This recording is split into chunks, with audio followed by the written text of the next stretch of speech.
Bem-vindos ao podcast do Sangue que há em Nós, um projeto da Associação Portuguesa contra a Leucemia em colaboração com a International Myeloma Foundation. Queremos promover a literacia em saúde de pessoas que vivem com doenças hemato-oncológicas e aprender sobre o mundo dos cancros do sangue. Vamos falar com especialistas, com técnicos, com doentes e com famílias ao longo destes episódios. O meu nome é Teresa Bizarro. Hoje vamos falar da importância do acompanhamento de estomatologia a doentes hemato-oncológicos. Espero não ter dito nenhuma incorreção. Está connosco a doutora Catarina Machado Ferreira, estomatologista no Hospital de São José. Muito bem-vinda ao podcast do Sangue que há em Nós. Muito obrigada por ter disponibilizado o seu tempo para nos esclarecer qual é a importância da estomatologia na doença hemato-oncológica. Olha, a estomatologia é importante de forma geral, porque acho que a saúde oral em Portugal tem tido algum desinvestimento, portanto, e nós não temos muita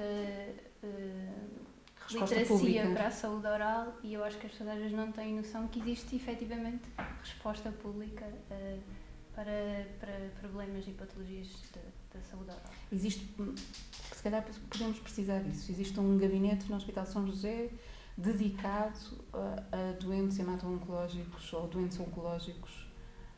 No que concerne à patologia oral, exato. Nós temos um serviço de estomatologia que certo. tem várias subespecialidades e temos uma consulta específica para doentes que tenham alguma patologia oral, sejam eles oncológicos ou não. E depois temos uma consulta especificamente para doentes que têm a osteonecrose dos maxilares associada a medicamentos, que normalmente são doentes que fazem terapêutica modificadora do osso e são doentes oncológicos normalmente. Mas também podem ser, por exemplo, doentes com osteoporose que estejam a fazer esses fármacos. Essa é considerada uma das complicações, maiores complicações de toxicidade das quimioterapias, presumo? Neste caso é uma complicação de fármacos específicos para o osso. Okay. Pronto, em doentes que tenham metastização óssea ou no caso dos doentes de mieloma múltiplo, em que têm risco de fraturas patológicas ósseas, ou têm hipercalcémias, ou mesmo para evitar ou diminuir as dores que eles têm provenientes dessa patologia que está no osso. Mas também acontece muito em doentes com outras patologias oncológicas que tenham metastização óssea e também muitas vezes temos doentes que tenham outro tipo de efeitos secundários, por exemplo, das quimioterapias ou das radioterapias. E o que é que se pode fazer quando chega a essa necrose? Sim, do osso. A necrose do osso, no fundo, é o tecido ósseo morrer, portanto, não conseguir se regenerar. E, normalmente, o ideal para nós é esses doentes nos serem referenciados antes de começarem os tratamentos, porque o grande risco é desenvolverem essa osteonecrose quando já estão a fazer o fármaco, que é aí que ela surge. O ideal para nós é sempre apostar na prevenção e temos tentado articular com os serviços o máximo possível para que os doentes sejam enviados antes de fazerem qualquer tipo de tratamento, idealmente no diagnóstico, porque são doentes que sabemos que vão fazer terapêutica, seja quimioterapia, radioterapia ou terapêutica dirigida ao osso, para termos algum tempo e uma janela de tempo para atuarmos sobre esses doentes de forma a retirarmos focos céticos que tenham, podemos fazer ensinamentos, termos um seguimento regular desses doentes, para evitar que hajam essas complicações. Porque sabemos que é importante os doentes fazerem a quimioterapia, a radioterapia ou mesmo a terapêutica dirigida ao osso. É muito importante para a qualidade de vida deles e para a progressão da doença, mas também queríamos evitar que eles padecessem desses efeitos secundários. E porque normalmente são patologias, como a osteonecrose, que diminuem muito a qualidade de vida dos doentes e são difíceis de tratar. É uma condição rara, mas que pode ser potencialmente grave. Esta consulta é uma consulta única em Lisboa? Existem outras? Existem noutras partes do país? Sim, existem. Existem mais hospitais em Portugal que tenham serviços de estomatologia e que tenham já alguma prática a tratar estes doentes. Sim. E tem ideia se há doentes que, não sendo referenciados, pedem para ser referenciados porque têm conhecimento já da existência desta consulta? Sim, normalmente são mais doentes a serem referenciados do centro de saúde e são doentes com osteoporose, mas que já fazem esses fármacos há muito tempo. Quando são doentes oncológicos de quimioterapia, radioterapia ou que estejam a fazer terapêutica moduladora do osso no hospital, normalmente são colegas que referenciam. E E temos colegas que referenciam de outros hospitais, não tem que ser propriamente do nosso centro hospitalar. Antes da consulta, quando há o diagnóstico de uma doença oncológica, nomeadamente hemato-oncológica, há alguma coisa que os doentes, para além da consulta ou enquanto aguardam a consulta, devam fazer, cuidados que devam ter especialmente com a sua boca? Assim, eu acho que no geral a população deve ter sempre o máximo de cuidado com a saúde oral. Nesses doentes especialmente, existem coisas que eles devem estar atentos. Para já, toda a patologia cética, todo o foco cético que possam ter na cavidade oral tem que ser eliminado. Seja doentes que tenham dentes com cáries, seja processos de desvitalização que estejam a fazer, ou até doentes que tenham próteses, ou que estejam a pensar em colocar implantes dentários, ou que tenham colocado. São sempre doentes que têm que estar mais atentos e que têm que ter mais cuidados. Mas se evitarmos focos céticos orais na boca e tivermos uma higiene oral regular, já é muito evitar importante. É tratar as cáries. Sim. Mas estava a falar, por exemplo, quem tem próteses. Os doentes que usam próteses, acontece-nos muito doentes que usam próteses há muitos anos e que já estão mal adaptadas. Portanto, próteses que oscilam muito, que magoam até às vezes no osso e uma vez que são traumáticos, têm um risco muito grande de poder provocar ou alguma infecção na cavidade oral ou até mesmo a osteonecrose dos maxilares. E nesse caso, como é que podem ajudar esses pacientes que vão ter convosco? É possível fazer novas próteses? Fazer novas próteses. Existe forma de voltar a fazer com que essas próteses estejam mais adaptadas e mais moldáveis. Muitas vezes sugerimos usarem cola, muitas doentes não usam, porque ajuda a que elas não oscilem tanto e não sejam tão traumáticas. Existem várias maneiras de podermos adaptar a vida destes doentes de forma a que eles tenham uma melhor qualidade de vida e a prevenir esta patologia. Mas para isso é preciso irem em consultas específicas de pessoas que os saibam aconselhar. Um dentista comum está sensibilizado para isto? Geralmente não. E isso passa muito pelo tipo de formação que tem. Pronto, um estomatologista é um médico. Fizemos a formação normal de medicina, só que quando chegamos à escolha da especialidade, não escolhemos medicina interna ou cirurgia geral, escolhemos estomatologia. Portanto, nós vemos o doente como um todo. E os médicos dentistas geralmente estão mais virados só para a cavidade oral e para a parte da patologia dentária. E, portanto, não estão tão familiarizados com o que é as doenças sistémicas, os fármacos que os doentes fazem, os riscos que podem correr. Há muitos doentes que só devem ser atendidos em meios hospitalares, no que concerne à patologia oral. Isso porquê? Por múltiplos fatores, seja pelas patologias de base que eles têm, seja pelos fármacos que fazem. Por exemplo, estou-me a lembrar agora de doentes que sejam hipocoagulados. Idealmente devem ser tratados no hospital, pelo risco de hemorragia e as complicações. É muito mais fácil ser tratado num hospital, caso haja alguma complicação, do que num consultório privado dentário. Há a ideia de que as consultas de especialidade nos hospitais são sempre muito demoradas. Neste caso, também segue esta tendência ou pouco? Nós, no nosso serviço, temos tido cada vez mais respostas mais rápidas aos pedidos e também adaptamos muito à prioridade que o doente tem. Nós temos sempre muito cuidado com isso. E o serviço agora foi renovado, tem muitos recém-especialistas, entrou muita gente nova e, portanto, já conseguimos dar mais resposta. E no caso do nosso serviço no São José, não tem havido muito tempo de espera nas consultas que nos são pedidas.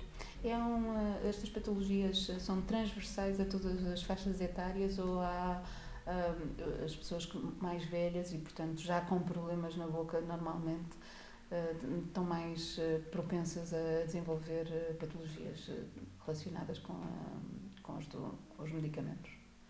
No caso específico das osteonecroses associadas a medicamentos, normalmente são doentes já de uma idade mais avançada, sim, e que tenham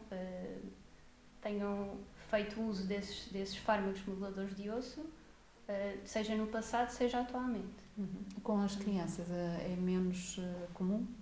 Com as crianças existem patologias em que é necessário fazer, Mas o engraçado é que os estudos reportam muito pouco a incidência desta patologia.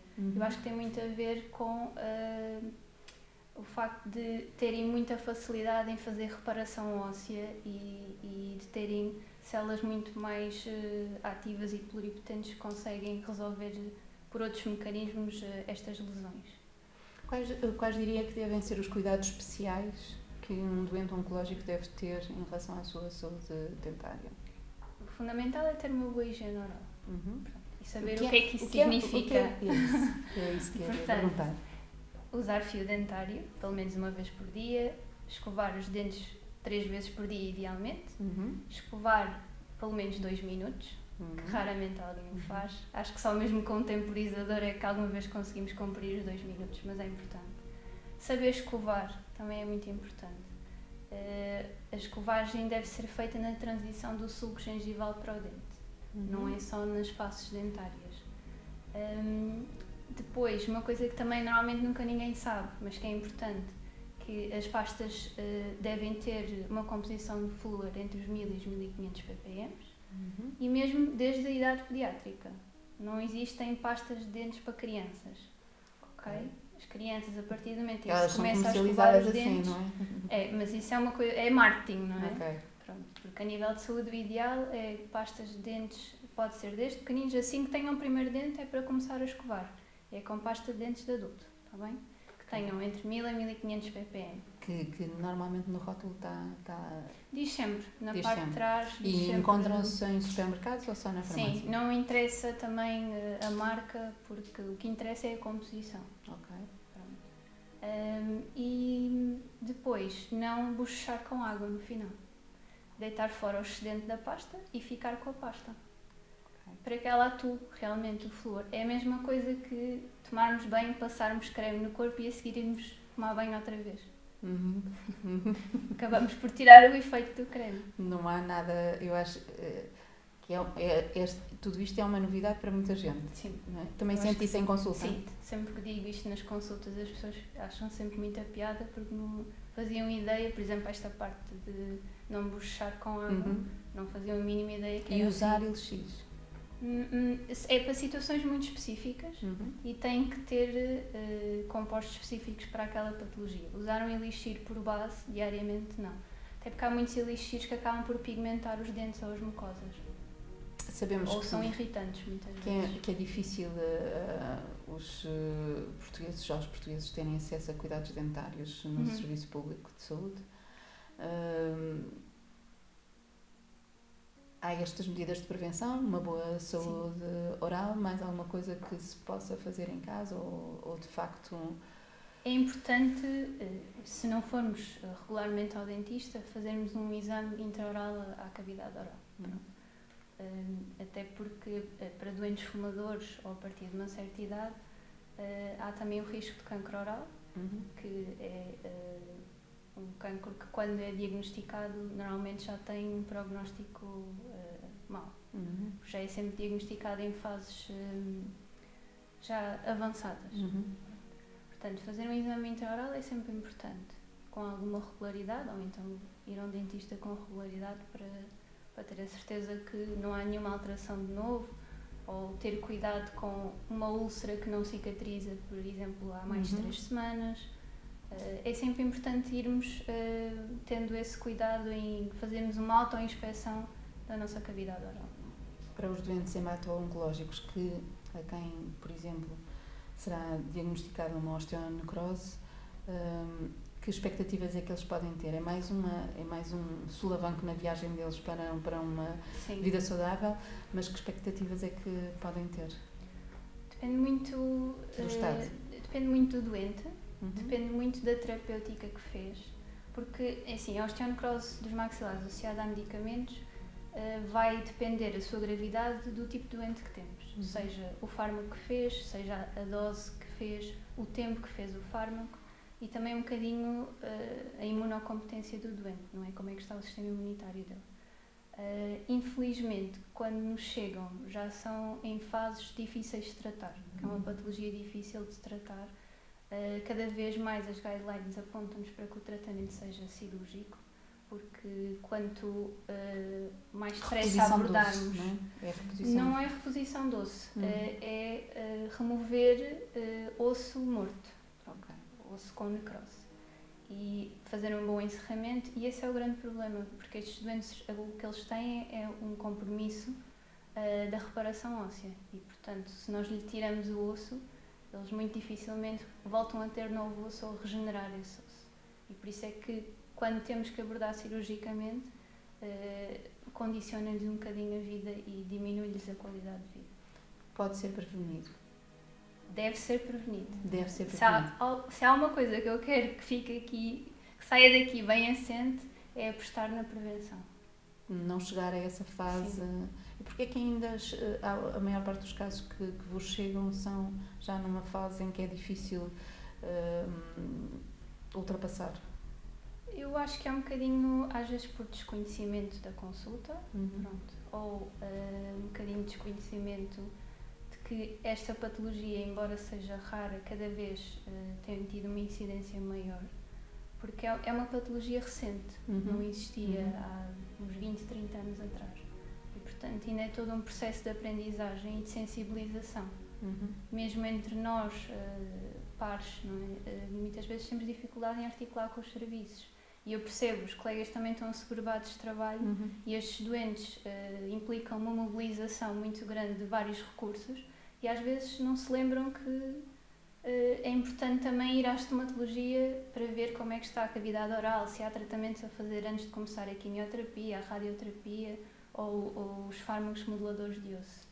Faz sentido pensar no estomatologista como parte da equipa multidisciplinar que acompanha um doente hemato-oncológico, por exemplo? Sim. No mundo não ideal só seria... pela osteonecrose, mas pelas mucosites das quimiorradioterapias. Muitas vezes também porque há diagnósticos que são feitos inicialmente na cavidade oral. Há muita patologia hematológica, hemato-oncológica e outras que podem dar manifestações orais primárias. Portanto, nós atuamos em várias situações e em vários momentos destes doentes. Algum conselho final que queira deixar para os nossos espectadores? É termos um bocadinho mais de literacia para a saúde oral. Eu acho que é muito importante.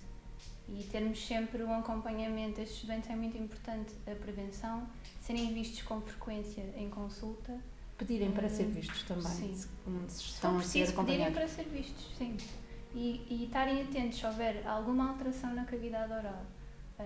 De novo, ou alguma coisa que eles sintam, porque às vezes são sintomas que têm que não são muito específicos e que podem não se aperceber, mas já pode ser o início de uma osteonecrose ou de uma mucosite. Que tipo de sintomas são? Só para vermos. Olha, são muito variados. Às vezes basta sentir uma parestesia na zona do lábio, às vezes há aquela dor que nós achamos que é uma dor dentária, mas que não conseguimos identificar qual é o dente. Às vezes basta uma mobilidade dentária de novo, que não conseguimos perceber muito bem porque é que está ali. Existem vários sintomas da cavidade oral que nos podem dar ali um sinal de que alguma coisa não está bem. No caso das osteonecroses, muitas vezes o que os doentes reparam é uma úlcera ou o que eles chamam mesmo de um buraquinho na gengiva em que conseguem ver o osso. E então aí sim, é muito importante terem um seguimento regular e procurarem logo a nossa consulta. Doutora Catarina, muito obrigada por este tempo e por estes esclarecimentos. Eu acho que já alertamos algumas pessoas para estes problemas e espero que tenhamos contribuído para a prevenção também. Muito obrigada por este tempo. Termina aqui este episódio de O Sangue que Há em Nós. Agradeço a disponibilidade da doutora Catarina Machado Ferreira, estomatologista no Hospital de São José em Lisboa. Agradecemos também a si que nos ouve e que nos vê. Esperamos ter contribuído para uma melhor compreensão da importância do acompanhamento do estomatologista a doentes hemato-oncológicos. Os episódios do podcast do Sangue que Há em Nós estão disponíveis no site da ABCL, no canal do YouTube e também no Spotify. Até à próxima.